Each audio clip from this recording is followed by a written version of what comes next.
Di tengah hamparan subur tanah Jawa, di kaki gunung yang menjulang gagah, berdirilah sebuah kerajaan kuno yang mewariskan jejak peradaban besar.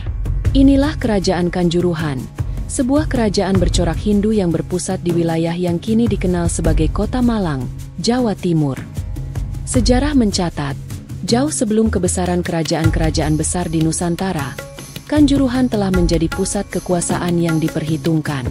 Berawal dari abad ke-7 Masehi, Kerajaan Kanjuruhan berkembang sebagai salah satu kerajaan tertua di Jawa Timur, meninggalkan warisan budaya dan spiritual yang bertahan hingga kini. Salah satu bukti keberadaannya adalah Prasasti Dinoyo, yang mengisahkan seorang raja bijaksana bernama Dewa Simha, pendiri dinasti yang kelak melahirkan pemimpin-pemimpin besar. Di bawah kepemimpinan raja-raja berikutnya, Kanjuruhan tumbuh menjadi pusat agama dan pemerintahan yang dihormati. Setelah wafatnya Raja Dewa Simha, tahta kerajaan Kanjuruhan diwariskan kepada putranya, seorang pemimpin yang kelak dikenang oleh rakyatnya dengan penuh kebanggaan. Dialah Raja Gajayana, penguasa yang bukan hanya melanjutkan warisan ayahnya, tetapi juga membawa Kanjuruhan menuju masa kejayaan. Di bawah pemerintahannya, Kanjuruhan dikenal sebagai kerajaan yang menjunjung tinggi nilai-nilai keagamaan. Raja Gajayana mendukung para Brahmana dan membangun tempat pemujaan yang megah untuk Dewa Agastya, sang resi suci yang dihormati dalam ajaran Hindu Siwa. Pemerintahan Gajayana bukan hanya tentang ritual keagamaan. Ia juga dikenal sebagai raja yang memperhatikan kesejahteraan rakyatnya. Keadilan ditegakkan, para petani diberi perlindungan, dan perdagangan berkembang pesat. Kanjuruhan menjadi tempat yang aman dan makmur di bawah kepemimpinannya. Di dalam istana, Gajayana memiliki seorang putri yang kelak akan meneruskan garis keturunannya. Ia adalah Ratu Utejana, seorang putri yang namanya diabadikan dalam Prasasti Dinoyo. Jejak kepemimpinan Raja Gajayana mungkin telah terkubur oleh waktu, tetapi warisannya tetap hidup.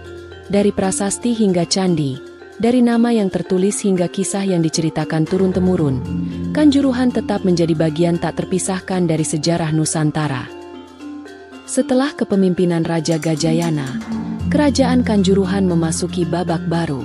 Tahta kini dipegang oleh seorang penguasa yang namanya tercatat dalam prasasti, Ratu Utejana. Sebagai putri dari garis keturunan kerajaan, ia membawa warisan leluhurnya sekaligus menghadapi perubahan besar di Nusantara.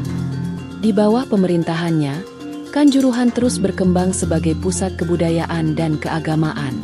Namun, di seberang tanah Jawa, sebuah kekuatan baru tengah bangkit, Kerajaan Medang Mataram dari Wangsa Sanjaya. Kekuasaan mereka semakin luas, dan pengaruhnya mulai mencapai wilayah Kanjuruhan. Ratu Utejana dihadapkan pada pilihan besar, mempertahankan kemerdekaan dengan risiko perang, atau menjalin hubungan dengan kekuatan yang lebih besar. Demi menjaga kestabilan kerajaannya, ia memilih jalur diplomasi. Kanjuruhan pun perlahan masuk ke dalam pengaruh Medang Mataram, menjadikannya bagian dari jaringan kekuasaan yang lebih luas. Hubungan ini membawa dampak besar. Dengan bergabungnya Kanjuruhan ke dalam orbit Medang Mataram, hubungan dagang dan keagamaan semakin kuat. Pengaruh Hindu Siwa semakin berkembang, sementara teknologi dan sistem pemerintahan dari Medang mulai diterapkan di Kanjuruhan. Namun, bersatunya Kanjuruhan dengan Medang Mataram juga menandai berakhirnya kejayaan sebagai kerajaan mandiri. Ratu Utejana mungkin menjadi penguasa terakhir yang memerintah dengan nama Kanjuruhan, sebelum akhirnya sejarah menggabungkan negeri ini ke dalam lembaran besar kerajaan Jawa lainnya. Meski nama Kanjuruhan tak lagi bergaung sebagai kerajaan besar, jejaknya tetap abadi.